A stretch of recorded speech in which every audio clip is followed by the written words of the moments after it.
My name is Karen Hill, and I'm in Charlottetown, Prince Edward Island. Today is February the 9th, 1984, and I'm interviewing Mr. Eugene MacDonald. This is the Oral History of Social Work in Canada project, a project of the Canadian Association of Social Workers. Mr. MacDonald, in order to begin, I'm wondering if you could tell us where you were born and a little bit about your early family life. Yes, well, I was born on the island. I was born on a farm about 15 miles from Charlottetown, out on what we would refer to as the North Shore, out at the Gulf, and I went to school in a two-room school, 10 grades, grew up on the farm, and then went to high school in Charlottetown. I taught school for 2 years, and the war came along. I went into the army and didn't complete my university until after the war. Maybe I'll stop there. Shall I? Where were you during the Depression? On the farm, on my home farm, and we were rather fortunate in the Depression in my own situation, in that we did have stock, we did have our own milk, we had our own vegetables, we had our own meat, and we lived quite close to a fishing harbor, and we had lots of fresh fish. Believe me, I was brought up in porridge and fresh fish. During the time that you were going to high school, were you working then? Yeah, well, I was working on just at farm work and the like, you know, just whatever one could get. Very often, as a matter of fact, I was working without pay, because in those days, one farmer helped another, and if there were boys in the family, the father would send the boys over to help a neighbor to put up the hay or whatever. And while I had a great deal of work, lots of work, I didn't make much wages in those days. But that was the situation in those times. During the time the Depression and after, there was quite a development of the cooperative movement in Prince Edward Island. Were you aware of that kind of development? Yes, I was aware of it, although I wasn't in a locality where it was being developed to a great extent. Although there was a little bit of that in my area, the Fishermen's Co-op. They had a branch, I suppose you'd call it, in my area, but the bigger areas of cooperativism were in other sections of the island, other parts of the island, and I wasn't as close to it as many other islanders were, I suppose. When war came, that meant some changes for you. Yes, yes. Well, as you probably realize, it was probably somewhat different in those days with respect to joining the forces. Today, I think the youth are pretty skeptical about this, and quite frankly, I think rightly so. But I think everybody felt the Second World War was what might be termed a just war, as far as we were concerned, and it was the thing to do to join the forces as soon as it was as soon as you were able to do so. So there were a great many of the youth who just joined as soon as the opportunity would allow them to do so, and I was just one of them. As a matter of fact, two of my brothers were in two. One was in the Navy, and the second fellow in the Army. So three. There were 6 boys. It was 3 out of 6 went to the force. And were you overseas? Oh yes, I was. Well, I was in England for quite a while. That was, of course, before the invasions. Then I went from there to North Africa, and from Africa we went up through Italy, and then from Italy we went across to southern France, up through France, Holland, Germany, and so forth. So I had a good tour Yes, yes, yes, a European tour, so to Yeah. speak. Did your military service have an effect on your later career? Oh, I think so. I think I think if nothing else, if you go through a war in the service, I think you develop a type of wisdom. You certainly get a great opportunities to assess situations, and certainly you get a great many opportunities to make decisions and quick decisions. And you certainly learn an awful lot about different personalities and so forth, and how to deal with people, and how to win and how to lose in that respect. Yeah. You'd see people both at their best and at their worst, Indeed, I suppose. indeed, yeah, and I think too, in your own way, although you don't realize it then probably, but you learn to somehow understand the weaknesses and the idiosyncrasies of people, and to sort of make allowances for certain personalities and so forth. And you don't do this in a clinical sense, but you do it. And I think all that you later on in my work, I think I saw the reasons for these things before I did them, more or less because the situations, the pattern of situations sort of developed, and you learn that this is the best way to deal with it. And I think in that sense it was very worthwhile, yes. During the time you were in the military, did you have any contact with social workers in the military? No, none whatever. None whatever. They had gotten started somewhat earlier, but I didn't know how much contact the men overseas had with Well, I'm services. sure there probably were people who had contacts with them, but I didn't. Yeah. The closest I could say to that would be our padres. The padres would come around, and they were very special people. Everybody liked the padres, and there was there wasn't much distinction, from religion to religion. The Catholic boys thought the world was the Protestant padre, and vice versa, that type of thing. And I think that's the closest. But they did a type of social services, I suppose. And they certainly did a lot in terms of helping people to handle grief situations that we talk about now so often, handle real crisis situations, family situations back home, and loss of friends, comrades, and so forth. So, I think we're exposed to that again and didn't know a type of thing. When you had gone to university before the war, was social work at all in your mind as a career? Oh, Lord, no, I didn't even know it was. As a matter of fact, you want me to tell you how I got into it? Of course, yes. Yeah. Well, I was in my senior year. Actually, I had a vague notion of studying medicine, but I don't think I would have been able to stick out 4 years after the war anyway. I just wasn't too set on studying. I wanted to get in and get out type of thing. But I was pretty undecided what I was going to do. And pretty near the last of the year, of my final year in undergraduate work, one of my professors, and incidentally, he was a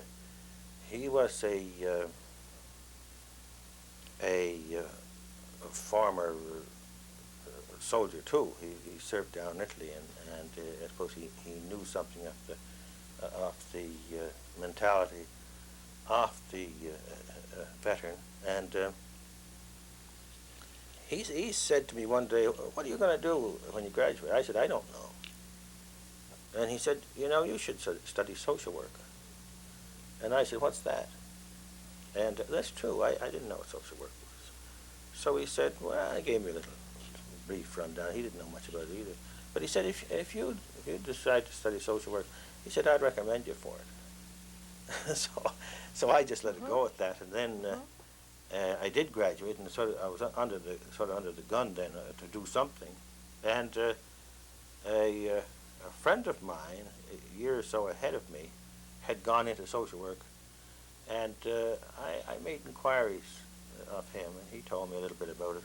So I applied, and I must say that I was hoping I'd be turned down, because then that would have eliminated a sort of an option. Well, I tried it, and I didn't get in type of thing. But I wasn't turned down. I was sent an application and said to come and we'll interview you and so forth. And the interview, and that's how I get into social work. So it wasn't very good planning, was it? Sounds like it worked out all right for the rest of us, though. That's great. To go back for just a second to the sort of what else was happening on the island at the time. You came back to school in, what was it, 1946? From the undergraduate, yes, 46, yeah. And then I understand that there was some labor unrest in the island in 1947 and 48. Did that big strike have any effect on you? No. As a matter of fact, I didn't know much about it, and I guess I wasn't too interested. I was sort of in a sort of a tentative stage of my life, I guess, at that time, and I went into university because I wanted to get something, and went in, I suppose, with the idea that let this thing unfold, and we'll have an opportunity to take a look. So you did. You ended up at St. Patrick's at the University of Ottawa. Yeah. How did it happen that you went there? I guess again, because the social worker or the social worker student I was talking with happened to be going there, and I made inquiries and so forth. I did know of a couple of other schools, but I heard good things about Ottawa, and it was a good school then too. Who was the friend that Rolly Hennessy. Rolly Hennessy? I think he's out. Well, he used to be in BC, but he may be back in the Ottawa or Toronto area now. Last I heard, he was in Vancouver. Vancouver, I don't know that he's moved. Yeah. Well, Rolly was a class ahead of me. And when you were at St. Pat's and went into social work, what did you hope that you might accomplish as you began studying and started thinking about what your life might be like? I'm afraid I didn't have any great grandiose ideals at all. I wanted to fit myself for something, and I wanted to learn something about this, and I was still questioning whether or not it was for me, really. And I must say that during my studies, I really questioned social work a great deal. I wasn't that convinced all the way through. I had to be convinced. What were you questioning? Well, I was questioning a lot of the techniques, for instance, and I suppose even a little bit of the philosophy. I don't know, but I guess I was a bit skeptical. In fact, I know I was fairly skeptical in those days, and I took a prove it to me attitude type of thing, and I was gradually convinced. I think that's not a bad way to go through something. If you're convinced and fully convinced at the latter stage of the thing, I would much rather that than go in quite optimistically and be very convinced and then probably lose some of your conviction. But it's the other way around for me. I develop conviction rather than losing. What kinds of courses were you taking then? At St. Pat's? Oh, human relations, the dynamics of human relations, the usual social work courses that we took some research to, we took some law and social work, we took group work studies, we took a lot of casework and that sort of thing. we did, as you probably may know, St. Pat's was doing the block term of placement, and my first placement was 7 months in Rochester, New York, in a family agency. And my second year placement was in Toronto, at the Toronto Children's Aid Society. Mm-hmm. I planned to come back to the island, and I wanted to get placements that would fit in with the types of services we would have here and we would be developing here. Mm-hmm. And therefore, I stuck pretty close to family and child welfare. Mm-hmm. Mm-hmm. And I was pretty happy I did that. Mm-hmm. During the time that you were at St. Pat's, and do you have are there faculty people or other students that stick out in your mind as people that made an impression on you? Well, Father Bowers made a tremendous impression on me. He was the director of the school, and he was the teacher of casework techniques. He was an excellent teacher, and he had a great capacity for teaching and giving you the whys of things and the real essence of a thing. So he made a great impression on me. Mm-hmm. Students, well, there were, the run-of-the-mill students. There were. I don't single out any. There were great. There was a great variety of students in the sense of where they came from, their backgrounds, and so forth. We had people from just almost every province in Canada, or at least every region in Canada. We had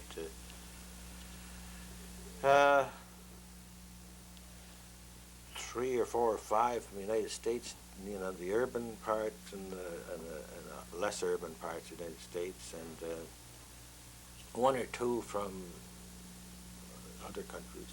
And so it was a good cross-section of people to study with. Mm-hmm. And we had a good opportunity to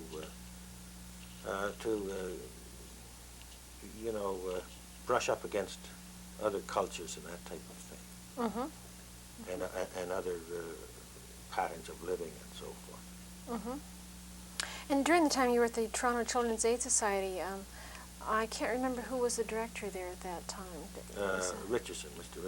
Richardson, and his first name, Lloyd Richardson. Lloyd Richardson. Actually, I went there when his predecessor was the director, and just for a few months, and he left, and that was Stuart Sutton.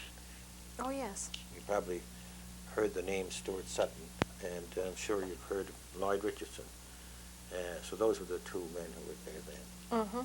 Stuart Sutton is one of the people that I've interviewed. Is that right? Yes.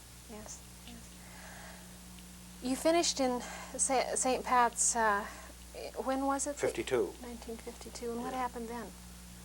Well, before I left, I received a letter from the Deputy Minister of Welfare in Prince Edward Island, who was a BSW from McGill, and he asked me to come on staff in the Department of Welfare, a very small department, incidentally, because it had only been created in 45, and that was 52, that's 7 years. And I suppose I should tell you this for posterity, for those people who will be seeing this. Mm-hmm. He offered me the grand yearly salary of $2,500, and I had been offered a position in Detroit, Michigan, and it was, well-paid job, well up in the 300s. It was 3,000s, 300s. It's up in that area, And therefore, I felt a little bit secure in sending back word to the deputy minister here that no, I couldn't take this position at that salary. I would need at least 2,700 before I take it. And I received a telegram back the day he received my letter. You know, comma 2,700, you're hired. So that's when I was hired. So when you think of what you negotiate, the negotiations that go on today. So that's where I was negotiating $200. Yes, yeah. Who was the deputy minister then? Jack Traynor, but Jack was only deputy minister for a few months. He was a former Navy man who, after the war, went to McGill and took his BSW, came back here, and for a short time was in the department, and then he got an opportunity to go back into the Navy in Ottawa, and I'm sure bettered himself a good deal. And Jack later went to the CBC and was in CBC for years. But Jack's the person who hired me, and having hired me, he stayed there for 2 or 3 months and left. And what was your job? My job at first was, I guess you'd call it troubleshooter for the department. I was the best trained person in the department. I was right out of school, and you can imagine how well trained I was. But I guess here's probably going back to one of your former statements. I think here's where probably that fairly broad experience in the services helped me, because you know, I've been in a lot tougher situations than this, and you know, I didn't mind being sent out on anything because it was a relatively easy assignment to go out and talk to people. Maybe I didn't do it well, but at least it was. I had no fear of it, or very little fear of it, and I certainly wasn't going to get hurt very much. So the minister or the deputy minister, any cases that were causing considerable difficulty, and especially those where there was a political tenderness to it, the minister would say, he'd call me in and say, look, I'd like you to go out and investigate, give me a full report on this. And I would do that, and then in September of the same year, I was appointed Director of Mother's Allowances along with that. As well as your general troubleshooting Yeah. responsibilities. So I got my feet wet pretty early. What was the situation like in Prince Edward Island at the time regarding social services and social assistance? Well, underdeveloped, I guess is the quickest way of saying it. As I said earlier, the department was only created in '45, and it was a very small staff, and there were a few programs. There was a child welfare program, but it was a one-man show, and it had been sort of a conversion from the old Children's Aid Society. The department took over that, and it was the former superintendent of Children's Aid Society became the director of child welfare, and moved into the department, and it made it sort of formalized the thing and that sort of thing, but the other parts were that there were a few financial assistance programs and so forth, and very, very low amounts given and so forth, and a great deal of investigation, that type of thing. And was social assistance or relief, was that the responsibility of the provincial government at that time? Yes, and as I say, the grants were quite small. That was before the Canada Assistance Plan and the federal provincial cost sharing. So there were very small, and they were very politically engineered, if, for lack of a better word. The people who used to decide whether or not grants would be given would be a cabinet committee, or a committee of government anyway, mostly cabinet people, so that investigations were done and cases written up and so forth on applications for assistance, and then once a month a committee of, say, 3 to 5 of these gentlemen, they were all gentlemen in those days, used to come in and go over the list and so forth, and this type of thing, and decide whether or not assistance should be granted and in what amount. And what happened to the people who were in need in the meantime, between those monthly meetings? They pretty well had to get along themselves on their own, or somebody else look after them. And indeed, when these cases were seen, and decisions were made, any assistance that was granted, you know, at the end of that month. The meeting could be probably the 10th of the month. Well, the check didn't go to the end of the month. So in some cases it could be 2 months from the time of application before they get something, but it's certainly a month anyway. And people, I guess, in those days were much more used to doing without, and they were, I suppose, more skilled in just managing on little or nothing, and they survived. But it was a survival thing. You know, it was certainly a very, very tough situation for a lot of people. Did the private agencies that existed at that time, were they involved in that sort of temporary Oh yes, relief? the private agencies were involved, but they were pretty well centered and focused in the built-up areas, which is not to say they didn't do something outside, but not to the same extent as they did in the built-up areas and the more heavily populated areas.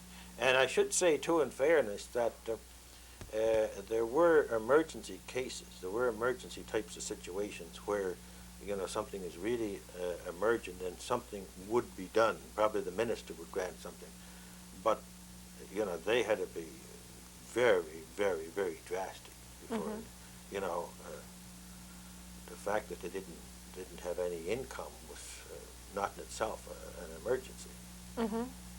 So, what other agencies existed at that time in the early 50s?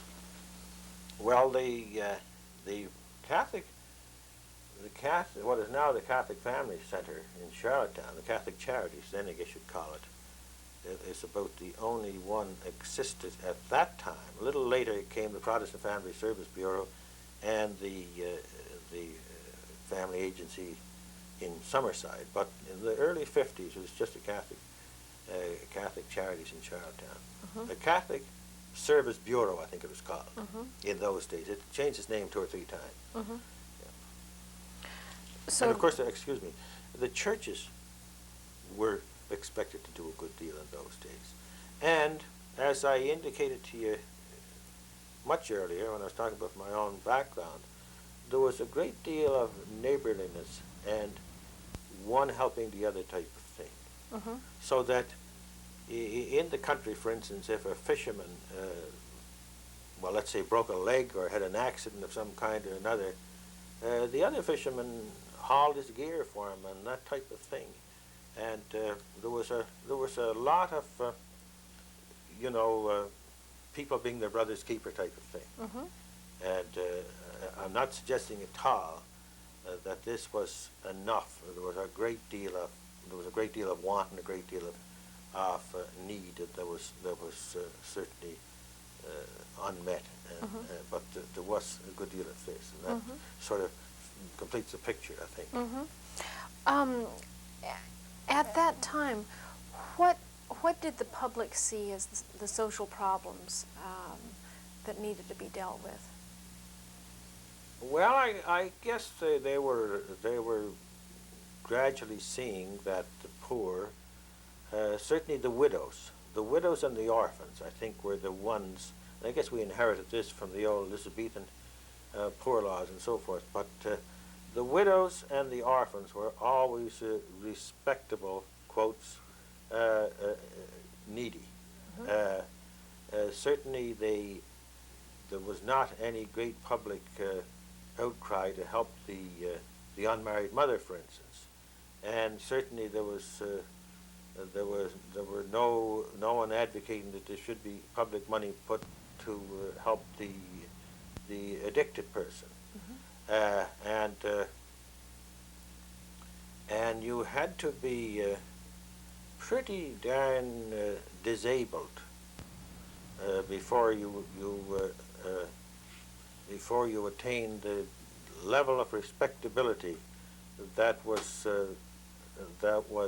associated with a truly, quote, worthy person. And I think there was a good deal of the mental underlining of the word worthy. You know, they need help and they're worthy of help. I think we gradually grew beyond that, where we didn't set moral judgments on people and so forth. If they're needy, they're needy. But that's about the picture then, as I would see it. Just one question occurs to me that sort of relates back to what you were saying earlier about the cabinet committee that made decisions about eligibility. Who made decisions as to the rates of welfare payments in those days? The cabinet. That was generally outlined in regulations, first of all, and there were pretty rigid standards on it. And then where there was some leeway as to how much between this and this type of thing, the committee would decide that. And that could be decided on, and very often was decided on, which side of the political fence the person was on. You know, if this is a needy person of such and such a political stripe, and this other person in the same situation was a needy person of the other political stripe, one would stand a better chance than the other sometimes. And I don't want to paint all politicians as being that narrow, but there was plenty of that narrowness in the system. And there were some good, generous politicians of both on each side, too. Again, during that period of time, during the early and middle 50s, in what way did things change? Were there community groups, what we now call lobby groups or advocacy organizations? How did things change? There were some lobby groups, and there were always those concerned citizens emerging here and there who would advocate on behalf of certain groups and so forth. The churches, I think, were fairly responsible, although I would say, like the rest of the population, they were not.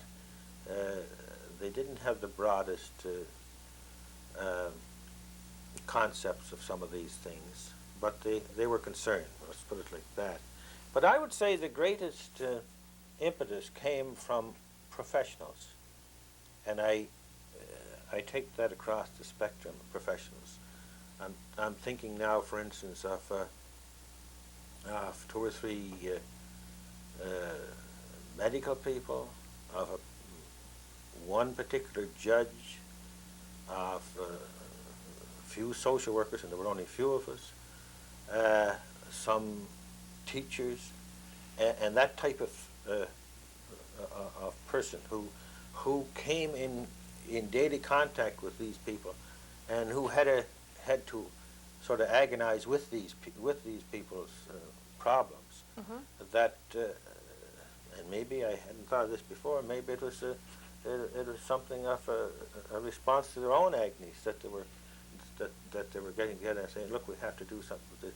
And we used to meet and put little briefs together and do studies and so forth. We did quite a number of unsolicited studies. You know, we Mhm. would say we should do a study on so-and-so.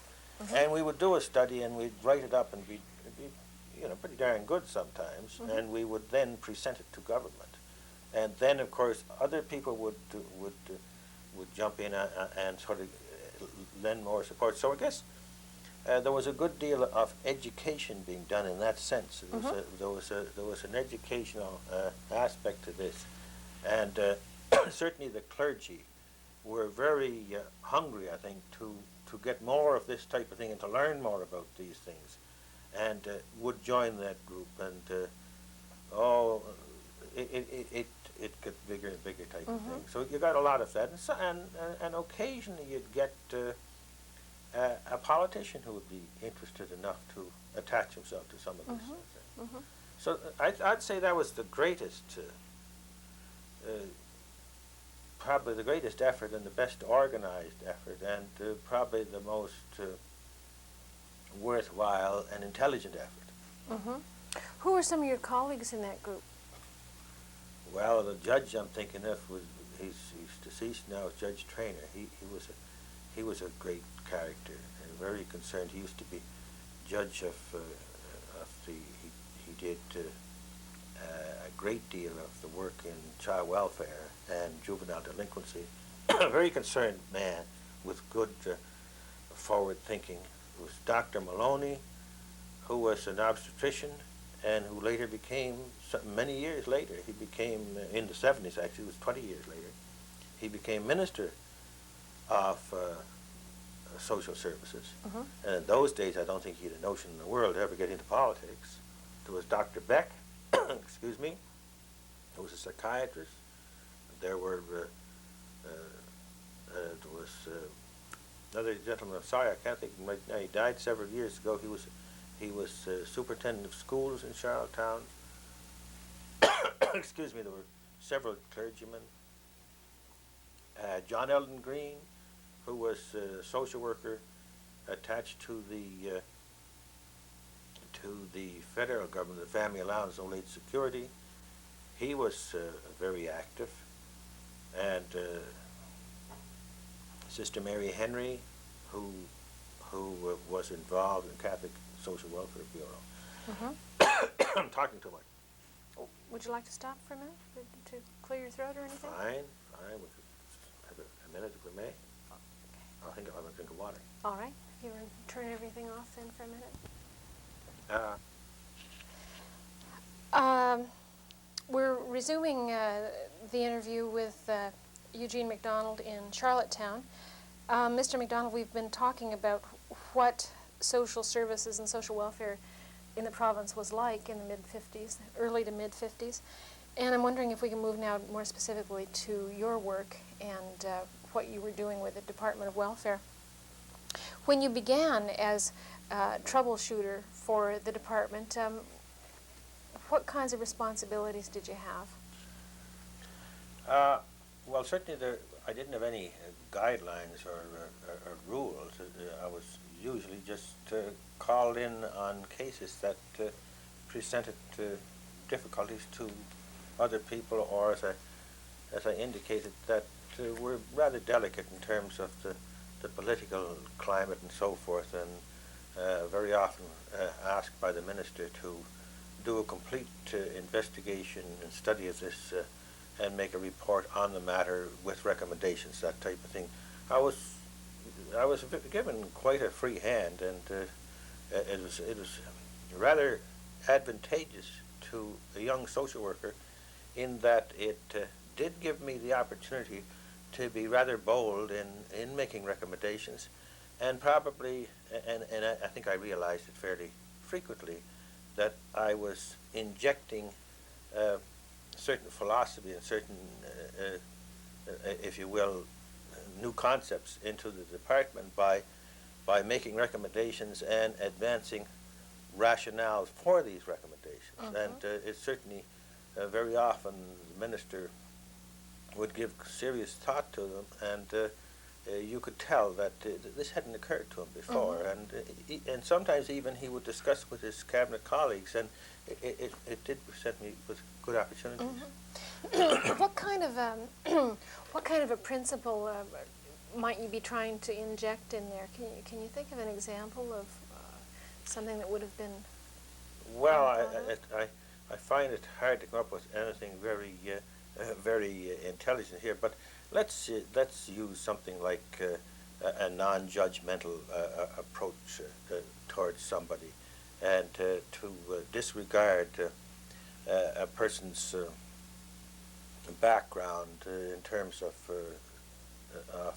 behavior in the past or political stripe and so forth, but to concentrate on the need that this person has and the responsibility of society to address a need in an individual of that society. And sometimes I'd be a bit verbose even in stating some of these things to make sure that, almost a little bit preachy, you know, sometimes, but I did it very purposely. And that was accepted well? Generally, yes. Generally, yes. You know, I guess I use a good deal of diplomacy probably too in doing it, but certainly I used to enjoy the opportunity of doing those things. And you mentioned that very soon after you started working with the department, you were given additional responsibilities. Yeah, I was made director of Mother's Allowances, which of course was another categorical assistance program. And again, there were very narrow guidelines and very narrow legislation and regulations with respect to that program. For instance, unmarried mothers were, you know, they could have children, but they certainly weren't covered under that because this was, quote, respectable mother sort of thing, and there was an element of judgment throughout legislation so often, and that presented me an opportunity, and this probably is a good example of the type of thing I think you were trying to get at a moment ago, where I could advocate that these children have the same needs. The children of this mother has the same needs as the children of that mother. The mother in the first instance, probably the husband died, and this one didn't have a husband. What difference did that make? And it is amazing how rigidly some of the people stuck to the old, you know, just didn't let go, although they intellectually couldn't argue against it. And there was a Mother's Allowance Commission, which was not made up of cabinet people, but there were appointees, and they found it pretty hard to agree that such mothers should be given mother's allowance because, as they used to say, and these were quite elderly people, incidentally, and they used to say that, look, we shouldn't do that because we're only promoting this sort of thing. And I used to argue, at the rate of our mother's allowances, I think these women can do better than that. So there was a Mother's Allowance Commission as well as the Cabinet Committee which made decisions? Yes, the Cabinet Committee dealt with other categories of assistance, social assistance, under which was another one, it was called TB assistance. It used to be tuberculosis people. And different categories of social assistance. But the Mother's Allowance Commission, there was a commission set up. And after your work in that job, you took on other responsibilities or different responsibilities? Yeah, well, what happened really was in the late fall of '53, and I was still less than 2 years into the department, the director of child welfare took a heart attack.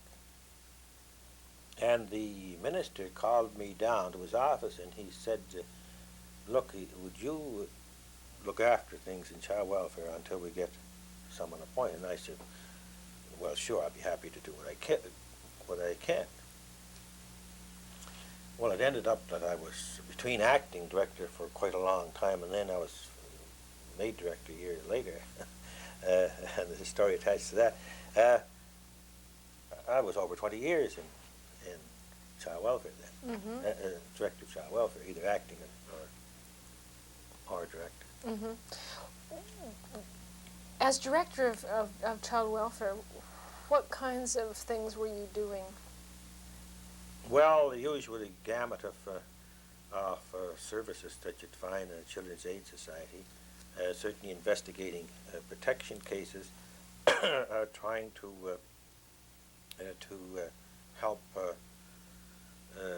families who are not coping very well to learn to be better parents, giving them some parenting skills. And certainly we didn't have the time or staff to go into that to the extent that they do today.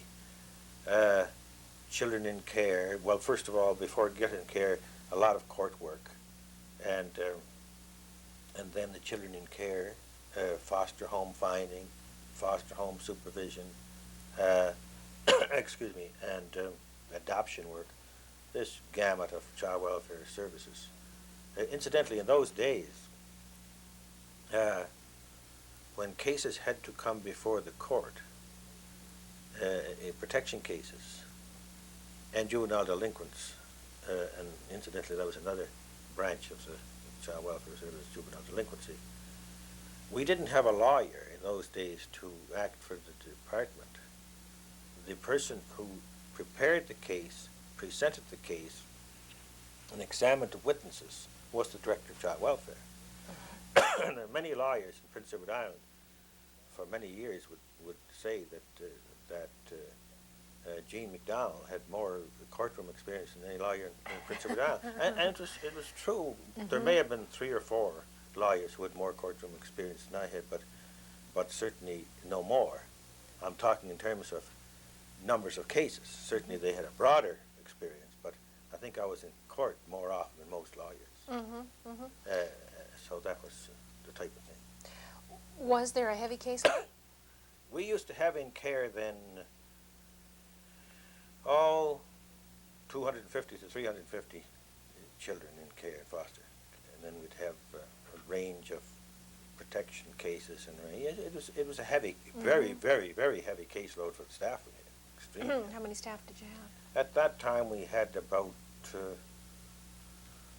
3 besides myself to cover the whole province. And of course I carried a heavy caseload myself, and generally used to take the toughest cases myself. And did excuse me, did practically all the court work, and did the interprovincial stuff, and did the supervision, and so forth.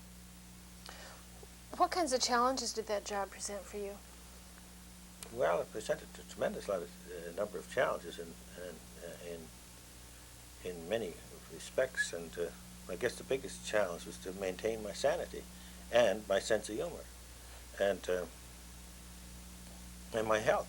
You know, quite frankly, I used to work 7 days a week, and when I'd come home in the evening, it'd be a rare night that I would have the complete night to myself, that someone didn't call with excuse me, with some real crisis type of problem that I have to deal with one way or the other. And it was not at all uncommon for me to have to go out on Sunday afternoons and remove children from a crisis situation. So I guess that's depicts the type of challenge. And how did you manage? Well, marvelously well, in the sense that I did maintain my sanity, I think, and I did maintain a sense of humor, and I remained relatively healthy, except that I did develop 2 ulcers for a while. And I went to a doctor about that, and he told me, you can't cure ulcers. Even surgery doesn't cure ulcers. You have to deal with them, and it's all in your head. So he explained that to me, and I took on the task of mind over matter type of thing, and it worked out. So you found a way to manage all that stress and hard Yeah. work. During the time that you were Director of Child Welfare, the Canada Assistance Plan came into effect. Did that have an effect on you and your job and the way things were done? Yeah, a marked effect. First of all, I thoroughly enjoyed working with the federal people, and that was a great opportunity I had to work with these federal bureaucrats who were very, very capable, knowledgeable people, and very, very concerned people. And I still think of them very fondly. There's two or three still around Ottawa in different jobs. But I was one of the principal provincial people in Prince Edward Island who worked with these people to develop the federal provincial cost sharing arrangements for Prince Edward Island and inaugurate the Canada Assistance Plan. And it was a real godsend to us. And certainly we were able to do many more things and to do things in a much better way, to increase our staff, to establish bursaries, to train more staff, to raise our board rates, to, all that sort of thing. And excuse me. So yes, it was great. During that time, what was the situation in the island about institutional care for kids versus foster care? Was that an issue during those years? Yeah, that was an issue before.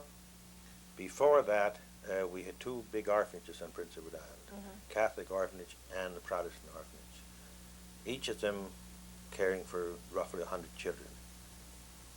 And then it gradually became understood. The people involved came to understand that this is probably not ideal for children. Now, some of them much slower than others, but there were two or three leaders in the in the community in terms of involved with the orphanages and so forth, who did agree that we should be getting out of this institutional care and sort of move over and let the foster programs take over. And it was within my term as Director of Child Welfare that all this phasing out of the orphanages happened and so forth. And I was involved all the way along, but certainly would not at all think of myself as the prime mover. A lot of this came from within. Excuse me. But I was in a great opportunity to foster this move and to assist in it. Another thing that was happening in other parts of the country at different points in time over those years was a move toward professionalizing of staff. Was that something that you were seeing here at that time? Yeah, well, this is, I alluded to that a moment ago when I mentioned about the Canada Assistance Plan was able to release money or help us in shared funding to develop bursaries and so forth for training people. Yes, that moved along with. And then, of course, as we got trained people in these positions, we were the ones who advocated for it and advanced the arguments for the wisdom of such a move. And that's how it worked out. And then along with that, was there the development of a professional association here? Yes, slowly. And of course, in the early days, our numbers were so small that we're too small to have a branch. So the New Brunswick and Prince Edward Island social workers formed one branch one time. So this NBPEI branch of social workers in Canada. And then later on, we grew in numbers sufficient to be given our own branch and kept on going from there. Was the association over the years involved in issues that affected your work? Oh yes, certainly the association when issues were being discussed and studied, the association generally did its own study and advanced briefs to government and that type of thing. Was quite active. Excuse me. And of course, you'll realize that we were very small, and therefore we weren't a great lobby group or anything like that. We're very small, but I think what we suffered in numbers, we did very often advance in terms of weight of argument, that type of thing, because we did know the field better than some of the others. You mentioned earlier that there was a story about your change from acting director to director of child welfare. Is that something you want to share? Well, I don't mind. It's not too important, but as I said, the minister asked me to take over, and I said yes. And of course, this thing kept going and going and going, and certainly as I look back now, I can't picture any modern employee, putting up with the type of thing that I put up with then. Of course, there was no Civil Service Commission to back you up, and a Public Service Association was just about a non-entity, so you're sort of on your own. And I didn't make much fuss about it. I worked like a dog, night and day, and had 2 or 3 jobs, and incidentally didn't pay me a cent extra. And then one day, I got a flash. I suppose I got angry about something, and I said, why should I be doing this work? I'm doing it for nothing. So I went to the minister, who was a different minister by this time, and I said, look, I'd like a raise. I'd like a raise from so-and-so to so-and-so. Well, he said, I'll take it to cabinet. Thanks very much, I said. So he took it to cabinet, and he came back the next week and he said, cabinet turned down your request for a raise. I said, fine. I said, I will not be responsible for the duties of Director of Child Welfare any longer. I'll give you a notice to that effect. So I guess he didn't think I was very. Yeah, I'd follow up on this to him. So he didn't say much.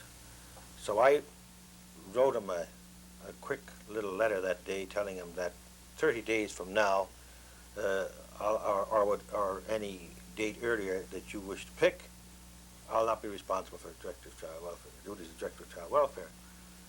And of course, he never even responded to it. And 30 days went by, and on the morning of the 30th day, at 9 o'clock, I took every file that I had, was piled about that high on my desk, and every paper and everything else, and I set it on the blotter in front of the minister's chair. He hadn't got in yet.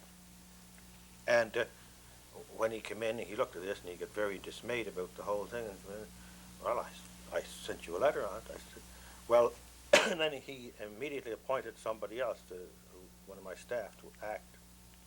And she came in within an hour, I guess, asking me, what should I do in this type of situation? I said, I don't know. And she said, well, you're going to have to help me. I said, look, I'd love to help you personally, but I'm not going to. I said, I'll have nothing more to do with it. So I went back and forth to cabinet, and finally the premier was very annoyed at me, and he was quoted out of the cabinet saying that anyone will get this job but Gene MacDonald, and he told the minister that. I told the minister, you go back and tell the premier that Gene MacDonald doesn't want the job. But on the other hand, if he wants Gene MacDonald, he'll have to pay him. So I got a sizable raise and the appointment of Director of Child Welfare, and I was on then for 16 more years after that. And that's the little story behind it. Oh, that's marvelous. Just marvelous. And you stayed there, as you say, for 16 more years. And I outlived him in more ways than one. Incidentally, he moved on, and I stayed on, and incidentally, we became very close friends, although he didn't like me very much at that time. When, at a later time, maybe you can remind me of what the specific dates were. The specific date you moved on to do program development work. Was that in addition to your work as director, or instead No, of? Or? sometimes I almost think that I was kicked upstairs on that one, because when the development plan, Prince Edward Island, came into being around in 1970, the staff just snowballed, multiplied, just like that, and the programs were being developed all over the place, because great amounts of money were put into the different programs in Prince Edward Island, because the development plan was it's a 15-year comprehensive development plan, and a lot of money was put into different programs, and a new director of child welfare was appointed, and since I was the sort of the dean of the department in many respects, I was the oldest there. I had more background in terms of knowing what the past was and that sort of thing, that they wanted to use me in a broader sense. Mm-hmm. So they made me director of program development and that type of thing, and we were starting up a whole lot of new programs, and I was director of that. Mm-hmm. This development plan, it sounds like a very significant kind of event in PEI history. What was the impetus behind that? Well, it was called the Comprehensive Development Plan, and it was a federal provincial negotiated arrangement whereby a great deal of money, federal money, was put into Prince Edward Island to upgrade the different services, departments, and so forth, and to create new services and this type of thing, with the idea that this development would make Prince Edward Island a much more self-sustaining type of place, and not be so dependent on Ottawa and federal money and so forth. It was literally to develop us, sort of thing. Now, it had many good results, but it certainly, there was a lot of, there were a lot of,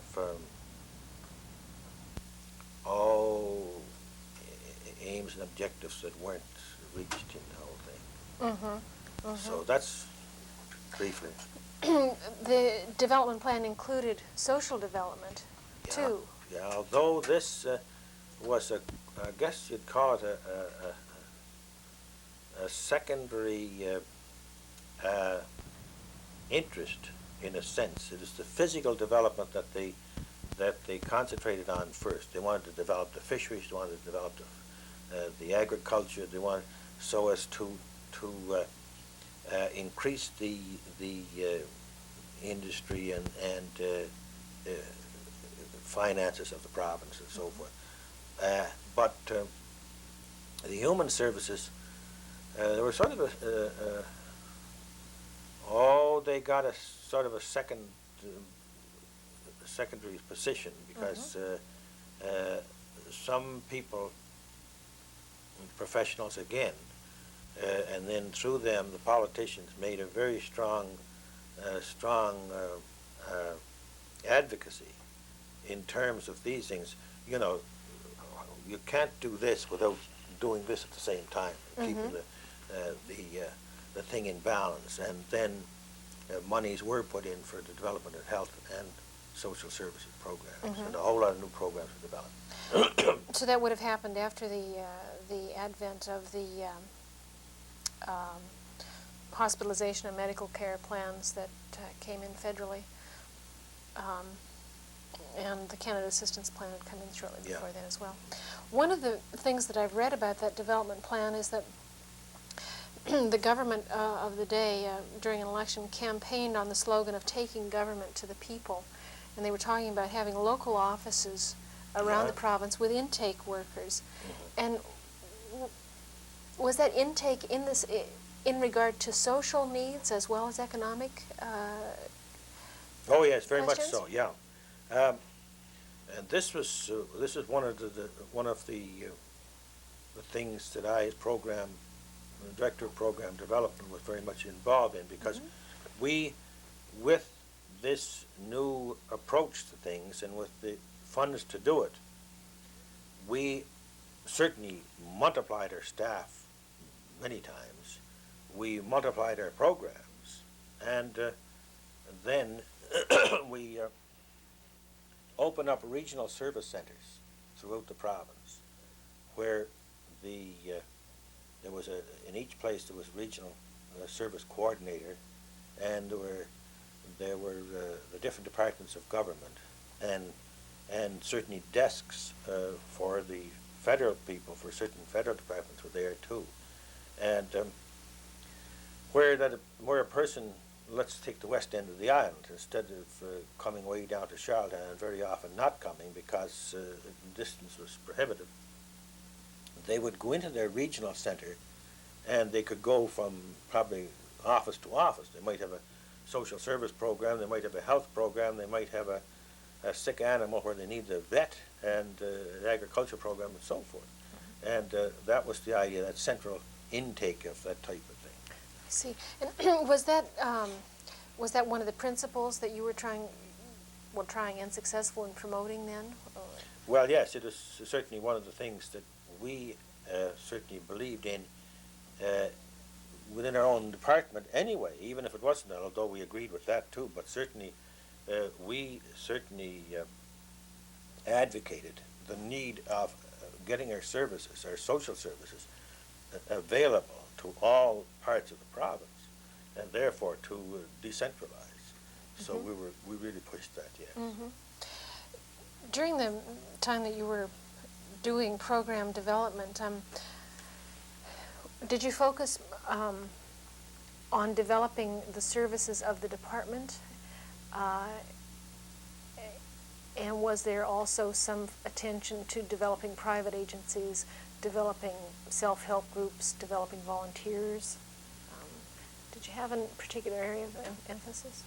Yeah, well, certainly the private agencies kept pace, and they developed along, yes, and they got, there was an era there of good cooperative support from our department, whereby we encouraged them to do their thing and to give them fiscal support and other supports wherever we could. Certainly, we didn't always give them as much as they wanted in more ways than one, but we that was a philosophy.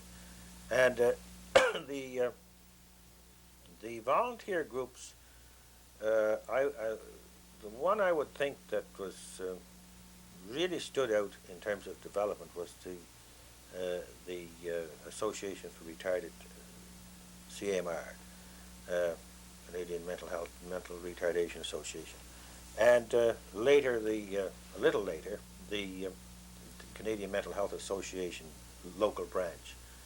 But very often the volunteers, with respect to other attempts at volunteerism, it didn't flourish. But these two groups seemed to do well. Was the Voluntary Resource Council, was that developing then or in existence at that time? No, that was considerably later. That was in the 70s, late 70s, I would say. And I understand that there was also something called the Rural Development Council. Was that a social action group? That was a social action group, yes. And in all honesty, I would not like to sit in judgment that one way or the other. It had very strong adherents and people with high praise for it. And there are other people who said, look, it didn't do much good. And I don't think, I'm capable of making a good judgment on that. But it lasted for quite a few years, but then I think a change of government or something, it lost favor there or something like that. I think that's the truth of the matter. I understand that during your career you've been involved with a number of, I suppose they're related activities.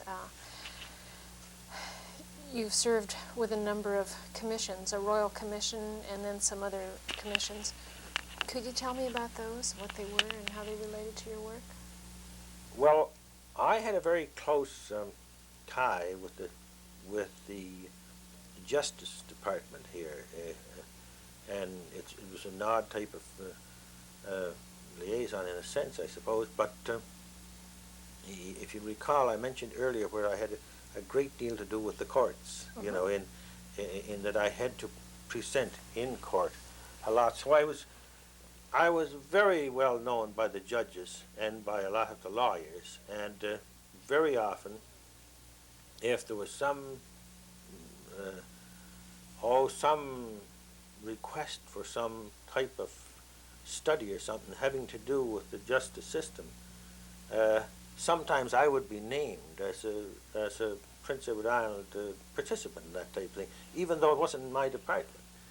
For instance, the We Met Commission, the Royal Commission, We Met Commission, and that was strictly justice, bail and all that type of thing.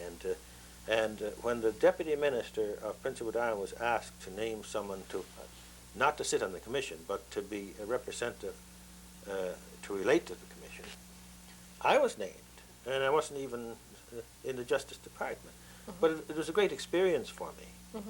Well, then there was another commission, or it wasn't a Royal Commission, but another commission, the Barrington Commission, and Professor Barrington from the Institute of Criminology in Ottawa came down and did another study on the correction system, and I was named to that, and again it was a great experience. And then the Reynolds Commission, which was an architect from Toronto who spent a great deal of his time and devoted a lot of his studies to developing institutions for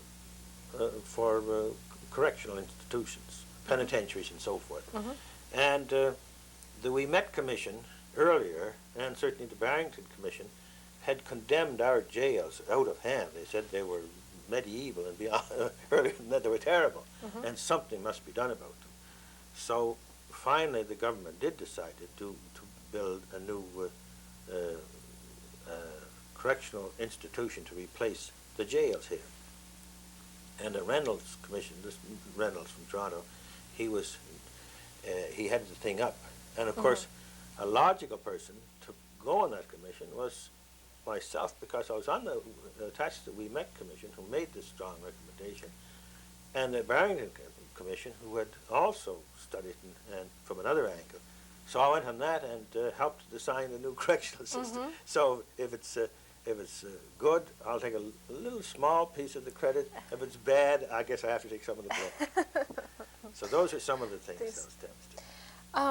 As well, I understand you served on the board or on some of the committees at the Canadian Welfare Council. Yes, certainly I wasn't. I didn't distinguish myself in terms of participation, but I was on them, and I can't say as I ever was on any significant committees, but I was on them. When were you there? All be in the 60s, I suppose. Then the Canadian Council of Social Development. I was on a committee there with Dr. Tom Simons when he was heading the thing up. That's just I don't know, what's it, 10 years ago, somewhere around there, and that sort of thing. And I guess that all this was taking place during the time that you were doing program development work here. Well, yeah, and before that. Certainly the We Met Commission was before that. During your work, the program development work that you did from about 1970 to 78, were there particular challenges to that work that you faced? Oh, it was just a succession of challenges.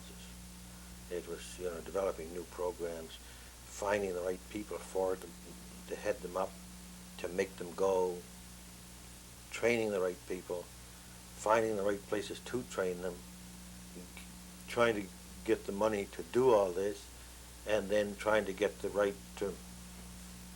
combinations in chemistry together to make them work.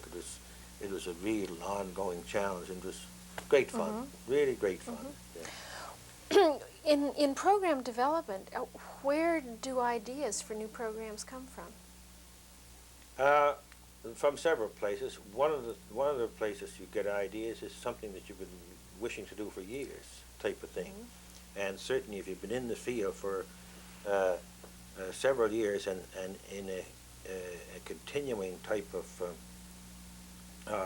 setting where you stay in the same area, you can see the sequence of things and the needs developing and the impact of one thing and another, that type of thing.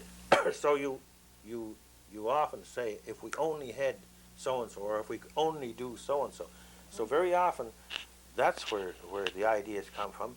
Certainly, you get ideas from your colleagues in other places. Now, one of the very useful committees that I belonged to was the Directors of Child Welfare formed a sort of a loose committee, if you want to. It wasn't a committee, but we used to meet once a year, and we used to for 3 days, and we used to go from province to province. As a matter of fact, the first meeting was held here because I invited them here because I felt Confederation started here, we might as well start this here too.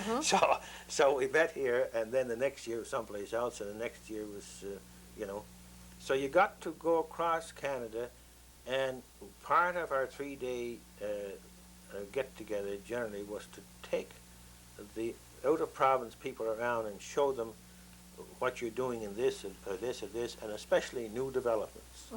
I remember when I was in Alberta, the meeting was in Edmonton, but I had arranged beforehand to go to Calgary to see the family court, because I was very interested in family court for years. And nobody around here knew anything about family court. And I used to read on it, and I used to think about it and so forth, and I used to try to advocate it, but, not very many people were that interested in it, and a lot of the legal people were a little resistant to this sort of thing. I don't want to portray them as being very resistant, but, they were reticent. And I used that as a great opportunity to go there and see this court in session. I got permission to go in, and afterwards to meet with the judge and to meet with the social worker. Well, that's an example of the type of thing you bring back with you see what I mean? And therefore, I was able to do this. And when we were setting up the family court here, that was another thing I was involved with. The justice was set up, and I was one of the first people to be named to it, because I had more years of experience with families and court than just about anybody. So, again, I was a logical person to put in it. Well, at that time, they were doing a very interesting demonstration project in British Columbia, in 3 places, in Sussex, Delta, and Richmond, I think, in Vancouver area. So I suggested to the chairman of the commission that maybe we should ask for money and send 2 or 3 people out to study that. And he said, it's a great idea.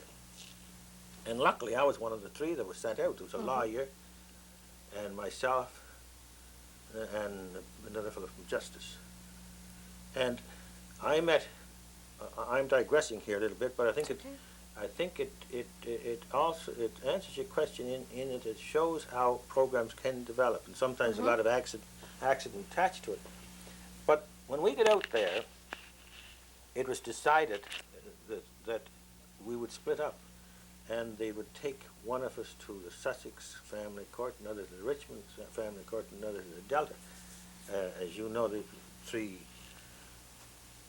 parts of Vancouver are outlying parts. So I was delegated to go to Sussex, and this young lawyer, Dave Cruikshanks, was my chauffeur. So he had been you're smiling, so I know you know who I'm talking about. Yes. Yeah. So he had been very much involved with this, And while we were driving out, and if I remember correctly, I think it was about 35 miles, something like that, but it doesn't make any difference. And we had a chance to talk anyway. And without any permission or anything like this, or authority, I said to him, would you be interested in coming to Prince Edward Island and give us some help on this sort of thing? He said, I'd love to go to Prince Edward Island. And so I said, fine. And I talked a little bit more about him, but then I was really framing my questions in terms of, you know, trying to see what we could, because he really showed a great interest and a great knowledge of this sort of thing. So the next morning at breakfast, I told the other two guys, and they said, that'd be a marvelous thing. So then we saw the head of the law school out there, who happened to be a former Dal man, maritimer, and we had breakfast with him, and I told him about this, and he said, look, if you can get Dave Cruikshanks, you got a great, great man. So I went back, and I had this lawyer and this justice man to support me and tell this people. And within a week, I guess, there was an arrangement by telephone to get Dave Cruikshanks to come down. And he headed up the whole study for a family court and was put in place here. And there's a real example of how you get ideas to develop a program. Right. Now, it's a long answer, but that's... No, I understand what you mean, through Yeah. a sort of a coincidence of being Yeah. in the same car together and then breakfast and things just work out. Yeah. Yeah. So you take advantage of situations and what other people are doing. Yes. Yeah. Yeah, I see that.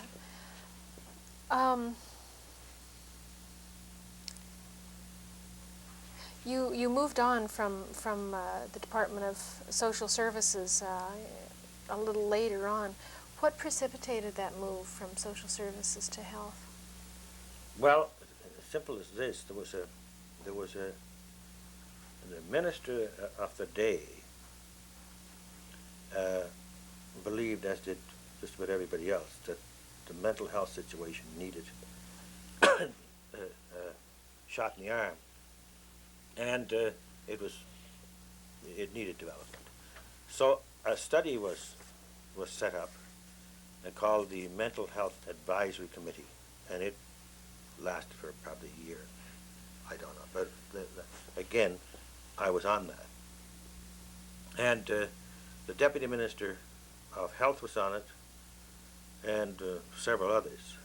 But anyway, one of the recommendations was that there were many, many recommendations, I think 36 or something like that. And one of the principal recommendations was that there be a community mental health system set up, you know, to balance the institutional. We didn't have that really here, although we had a small little clinic. You didn't have the community mental health? Not really. We had, as I say, a little clinic but not really a community mental health system. So that was one of the main recommendations. And of course, the Deputy Minister of Health on the committee had a good chance to get to know me. I didn't know him before. But the long and the short of it was, the advisory committee was presented to the minister, subsequently to the government, and subsequently to the legislature, and was accepted 100% by all. Not one dissenting voice, and it was totally accepted. So it was a very popular report. So then, one of the things they wanted was the director of community mental health. And one day, the Deputy Minister of Health phoned me and asked me to drop over and have a talk with him. So I went over and had coffee and talked and so forth. He broached me about this. He said, how about it? And I laughed at him. I said, no, I wouldn't think of it. And he said, why? I said, well, look, what you need for this job is some young, energetic person full of ideas. I said, look, I'm just looking for a landing strip right now. I'm all through. I'm ready to touch down. I'm almost out. So I said, you don't need me. No, he said, what we need is someone who knows the system, who has you know, the credibility in the system. And he said, we think you have the credibility. The lawyers accept you, the doctors accept you, the educators accept you, and certainly your own people, the social services. And he said, that's where we have to start. There's someone who's, and he said, you happen to have, you know, the credentials from, in terms of past and time. So I guess in that sense. So anyway, I still said no. But later on he talked me into it, and I took it. So that's how I get into it. And I told him, I said, I don't know anything about mental health. Yeah. So that's how I took it. And you've been doing that since? Yeah. Yeah. And it's interesting that I told him that, you know, I'm too old for this.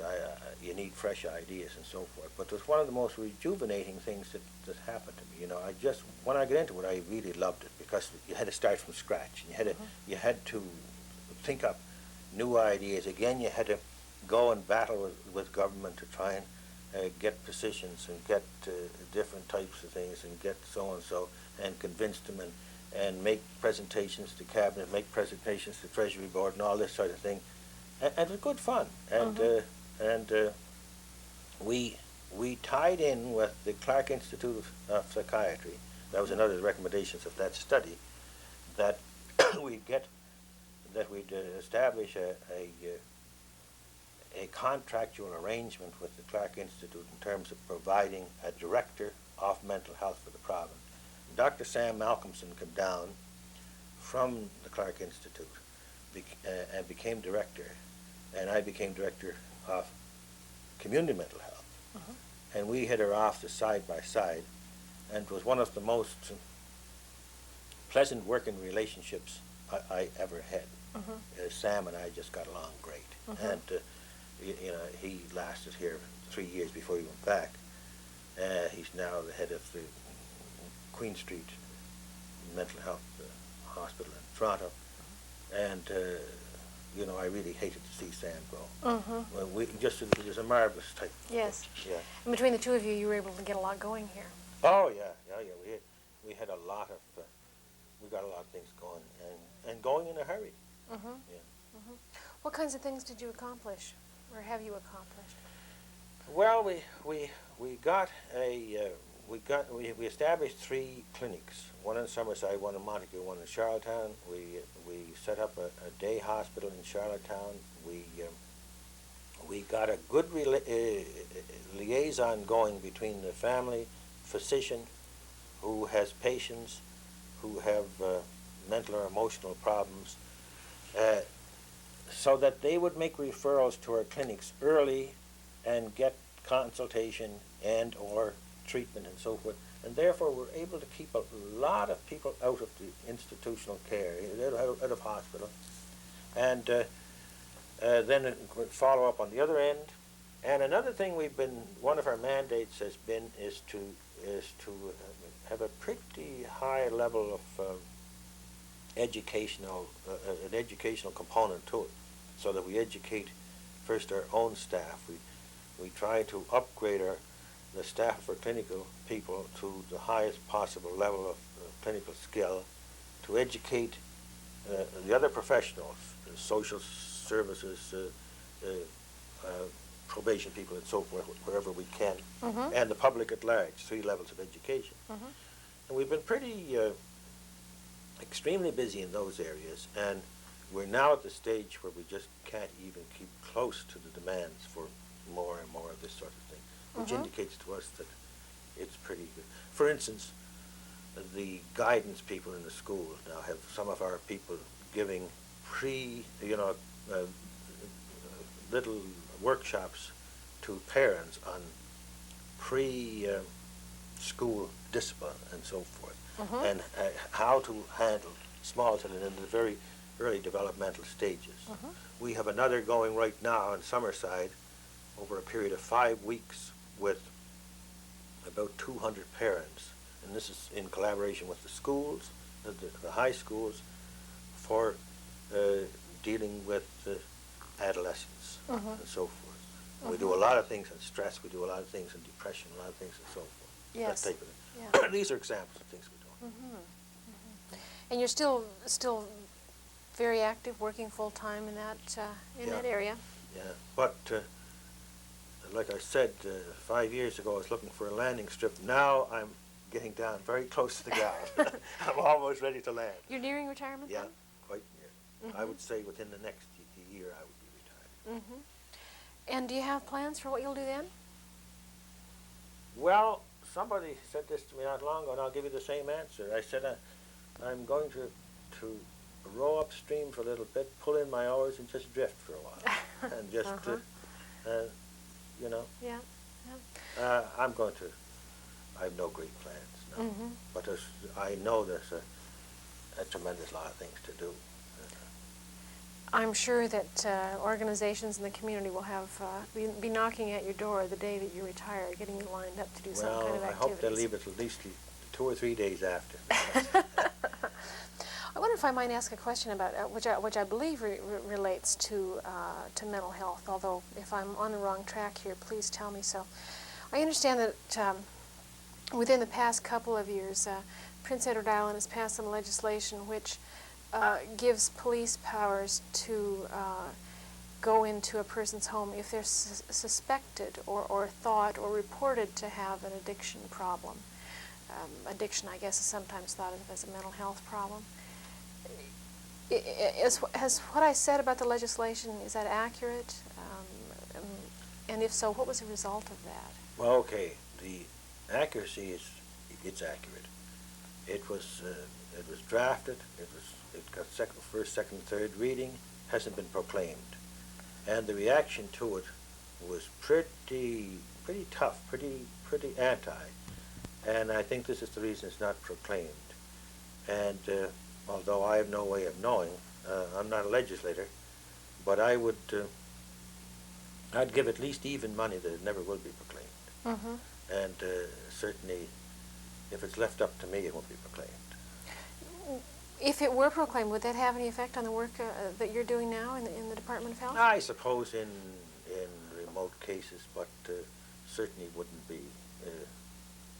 I think it would not be very significant. I was thinking that particularly because of the relationship that you've had with the justice system in the past, and wondering if there was a relationship here too. As I say, it'd be remote cases type of thing, and I suppose it could develop where there'd be a difference of. I was going to say philosophy, but I don't think I could presume that. I'm not. I couldn't presume that the justice people would be any more in favor of it than I am. So we'd probably both would be saying we have a responsibility to obey the law, but we don't have to like it. So I don't anticipate we'd have any, confrontation with these people, because if it's the law, we'd have to do it. Yeah. It's another example of the interplay between social work and justice. I'm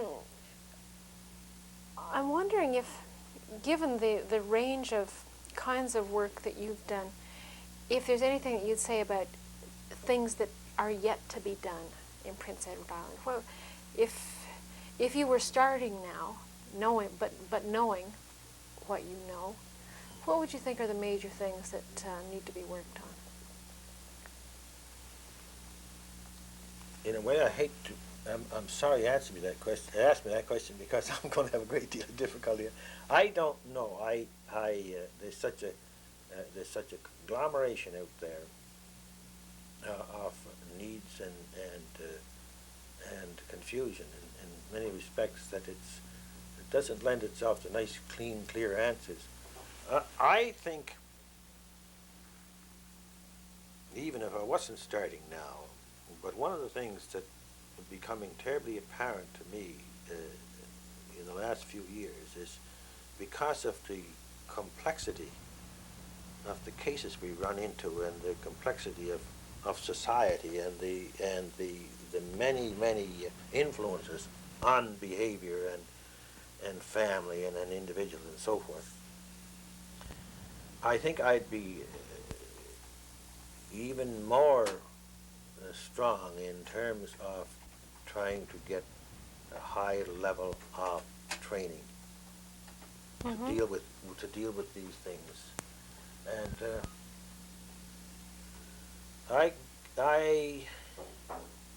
don't single out any particular program that And that's not very insightful, I know, but that's what occurs to me. You know. Yeah, things are getting so much more involved, so many more strings. Yeah. As you try and. Yeah, I guess I am a little cautious to introduce this in a way because I don't want to get into it too deeply, but I think I have certain feelings around the training of social workers and so forth in terms of things like that. I think while there's certainly a generic need there and so forth, or a need for the generic, I think we can get too darn generic sometimes, and I think the schools have to develop more specialization, if you will, in a way, rather than trying to be all things to all men, sort of thing. And the more you're all things to all men, or jack of all trades, the more you're master of none. And I would like to see excellence in terms of something. You know, if you're one thing or another, be very good at it. And it seems to me that we get caught up in this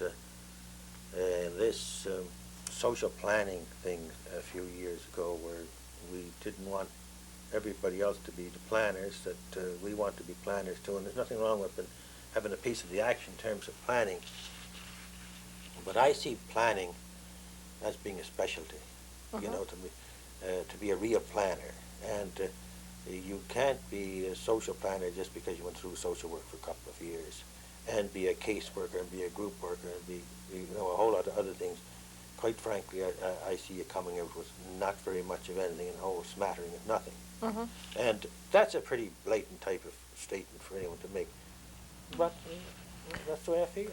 But based on a number of years of experience, too, and some observation in what happens in a community. Yeah. And when I'm picking staff right now, I haven't hired anyone for some time, but, that's one thing I really go to great lengths is to pick someone who knows what they're doing in the particular job I'm hiring. And the fact that the person has a social work degree and so many years of experience doesn't mean a thing to me unless they have the excellence in the field that they're going to be working with. And I went right across Canada to get one social worker a few years ago, and I finally got one in Southern Ontario. And he's a top-notch guy. I'm awful glad I went to that trouble, and I turned down a lot of people right around here. And that's the type of thing I mean. But it was on that basis. That's right. Of specialization That's right. and excellence. Yeah. Mr. MacDonald, I wonder if in closing there's anything that you'd like to add, anything that you wish you would have said earlier, or... No, I think so. Probably I wish a lot of things I did say earlier I shouldn't have said. I have a chance to say over again, but no. I guess the last thing I said was something that would probably fit into that category, about social work training. I think the schools should be really very cognizant of what they're doing, and I think the social work profession should keep a very close liaison with their professional schools. That's the only thing I have to say. Okay. What I'd like to do is thank you very much for spending so much time with me this afternoon. Tell you how much I've enjoyed it and how much I appreciate it. Well, I enjoyed talking with you. Thanks very much. And Jean will conclude on that note.